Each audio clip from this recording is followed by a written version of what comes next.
নমস্কার, public news next চ্যানেলে আপনাদের জানাই স্বাগতম। সংবাদ পড়ছি আমি রবি। আগামী উপনির্বাচনকে ঘিরে ধলাই বিধানসভা সমষ্টির আনাচে কানাচে বিভিন্ন রাজনৈতিক দলের টিকিট প্রত্যাশীদের মধ্যে চলছে প্রচণ্ড দৌড়ঝাঁপ। কেউ কাউকে বিনা যুদ্ধে টিকিট ছেড়ে দিতে মোটেই রাজি নন। কংগ্রেস ও বিজেপির টিকিট প্রত্যাশীদের মধ্যে একই অবস্থা। এদিকে কংগ্রেস দলে মহাবিস্ফোরণ ঘটালেন অনুপ রায়। এবার তার টিকিট চাই। উল্লেখ্য, 2-3 দিন আগেও টিকিট নিয়ে কংগ্রেস দলের হীরক দাস ও ধ্রুব পুরকাস্তের মধ্যে প্রতিদ্বন্দ্বিতা সীমাবদ্ধ ছিল, কিন্তু অনুপ রায় মাঠে নেমে পড়ায় মহাবিস্ফোরণ ঘটেছে ধলাই বিধানসভা সমষ্টির কংগ্রেসের কর্মী সমর্থক মহলে। অনেকে হীরক ও ধ্রুব গোষ্ঠী ছেড়ে ভিড়তে শুরু করেছেন অনুপ রায় শিবিরে। শুক্রবার ধলাই বাজারে এক সাংবাদিক সম্মেলন করে অনুপ রায় জানিয়ে দেন তিনিও কংগ্রেস দলের টিকিট চাইবেন। তো চলুন কি বলেন অনুপ রায় তাই দেখে নেই পাবলিক নিউজ নেক্সট চ্যানেলের ক্যামেরায়।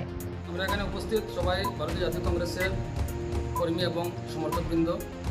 তো 2011 থেকে আমি ভারতীয় জাতীয় কংগ্রেসের টিকিটের দাবিদার ছিলাম এবং এখন আমাদের আবার পুনঃ একটা উপনির্বাচনের একটা সুযোগ এসেছে এবং তারই সুবাদে বিভিন্ন সময় বিভিন্নভাবে আমি দলের হয়ে বিভিন্ন জায়গায় গিয়েছি এবং যোগাযোগ রাখছি এবং এই ভারতীয় জাতীয় কংগ্রেসের যারা সমর্থক এবং কর্মীবৃন্দ আছেন এবং এই অঞ্চলের সর্বস্তরের মানুষের ডাকে সাড়া দিয়ে আমি ভারতীয় জাতীয় কংগ্রেসের টিকিট দাবি করব। আমাদের এই যে নাগরিক সভা অনুষ্ঠিত হয়েছে, সেই নাগরিক সভায় আমি আমাদের রায় সমাজ থেকে আমি দাবি জানাই যাতে কংগ্রেস দল থেকে আমাদের অনুপ রায়কে টিকিট দেওয়া হোক। এইটুকু আমার দলের কাছে বা হাই ইয়ের কাছে আমার বিশেষ অনুরোধ।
আমাদের সংবাদ পরিবেশন আপনাদের ভালো লেগে থাকলে আমাদের পাবলিক নিউজ নেক্সট নিউজ চ্যানেলটি অবশ্যই সাবস্ক্রাইব করবেন।